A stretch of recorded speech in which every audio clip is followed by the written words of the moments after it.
Masterclass as well. So please help me in welcoming Mr. Tony Wilson. How are you, Tony? Good, thank you.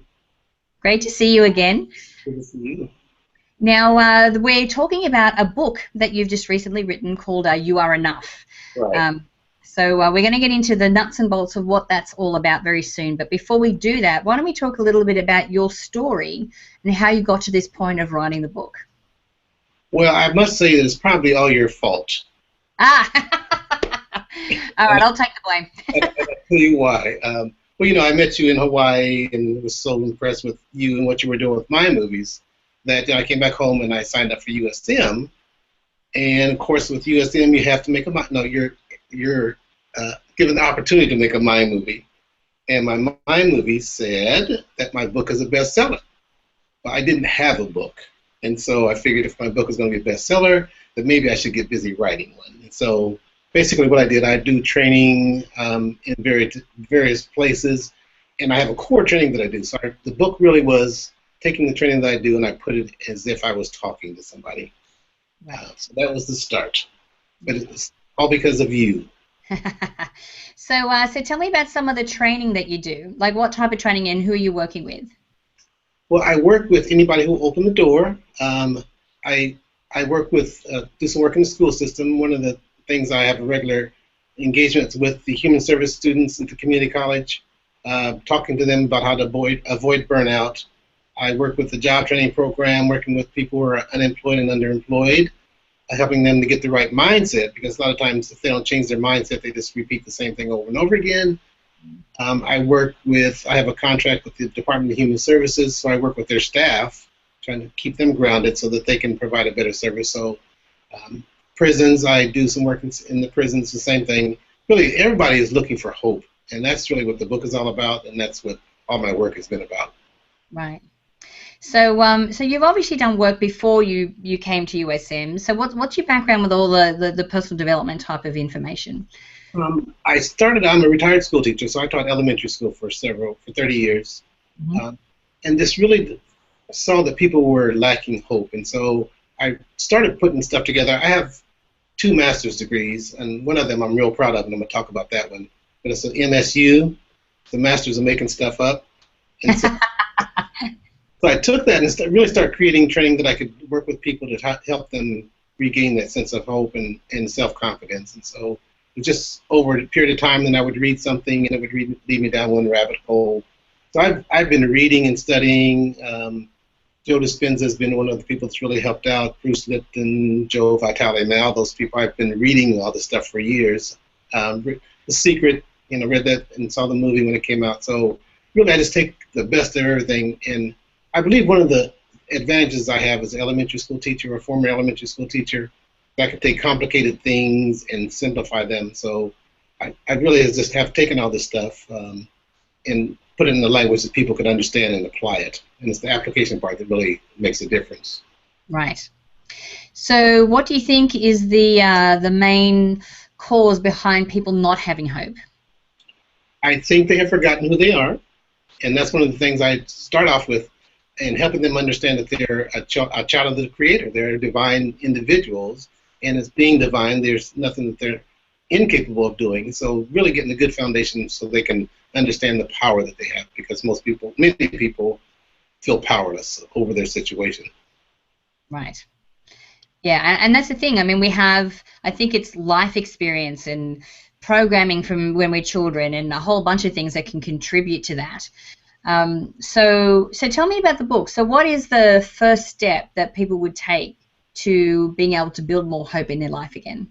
Well, it really starts off with who they are, and it's the connection with understanding who you are. And the title of the book came about, it was going to be titled There's No Place Like Home, because the presentation I do really talks about the same thing, going back to a baby, and a dry, fed, napped baby will be calm and content and peaceful. So I started there before, just to help them understand who they were in their essence, and then building from there. And then I go on to talk about the cycle where everything starts with a thought, and the thought leads to a feeling, the feeling leads to action, there's a consequence. And so help them understand that how how life works. And once they understand how life works, they're better able to use it to their advantage. Right. So, so tell me some of the like with some of the people that you've worked with. What are some of the differences that you've seen in them when they're applying? So, I'm assuming you have a system that people apply. Mm-hmm. Well, it's really I do a series with the job training program. I do a series of 4 classes, 2 hours.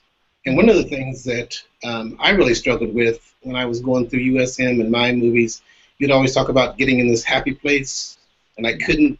I was always struggling to get in this happy place.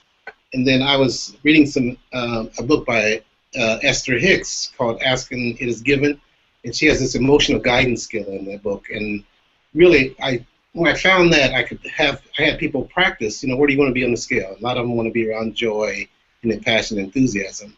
I would have them practice that for a week and then come back and talk about it.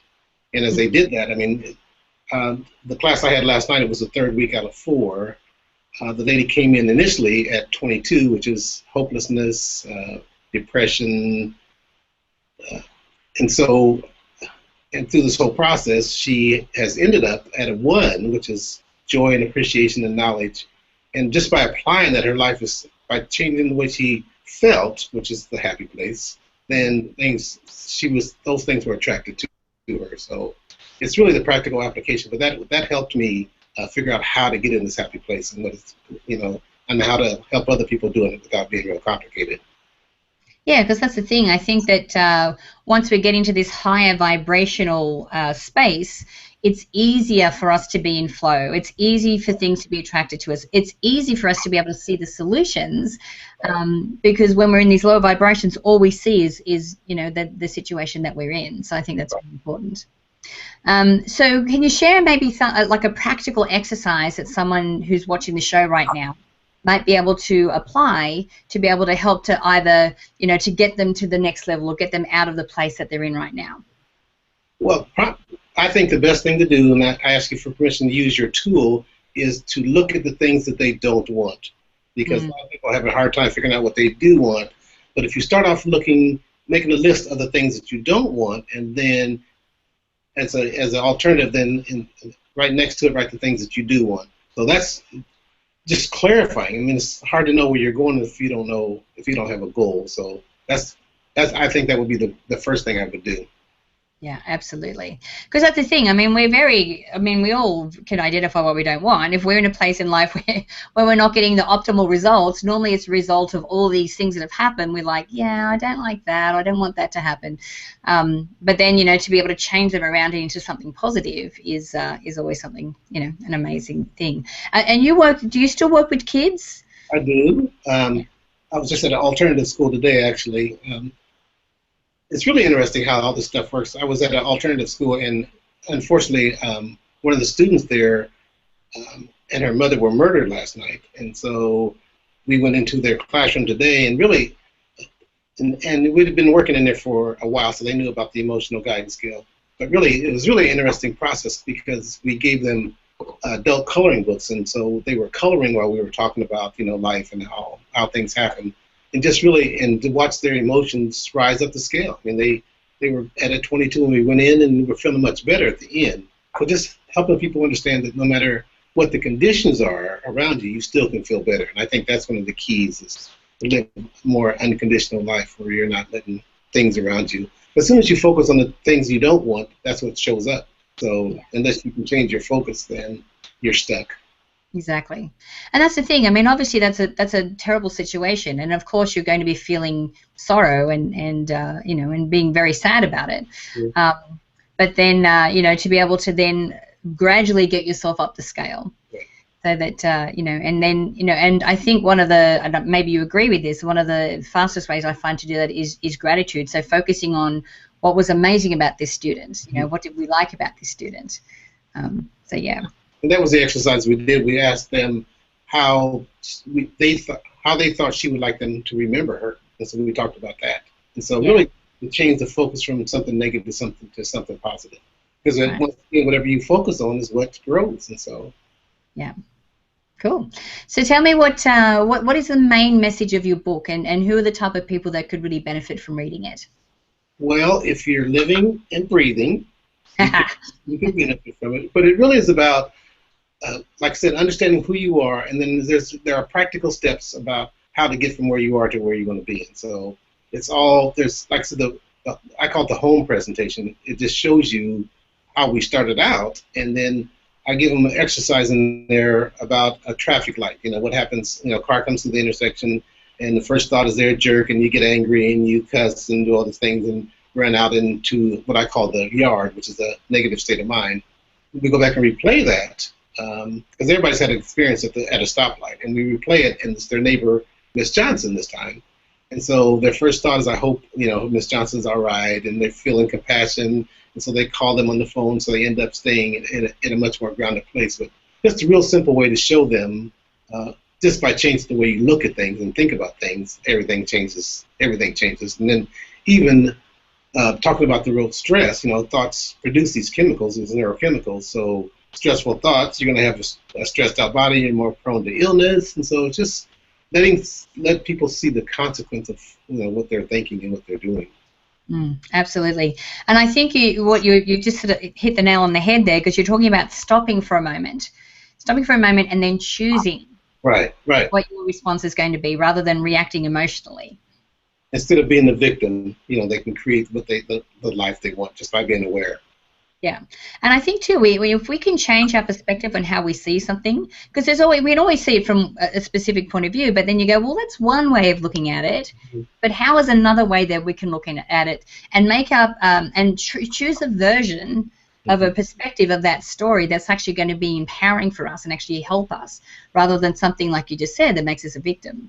Right. Just like, you know, with quantum physics, they talk about there's unlimited possibilities, and so if I just need to pick the one I want. If I don't like this one, let's pick another one. And it's just really amazing how you know, science and spirituality is all tied together now, so you can really talk about this stuff. But it's really like letting people know they have a choice, and I think that's a big deal with a lot of people.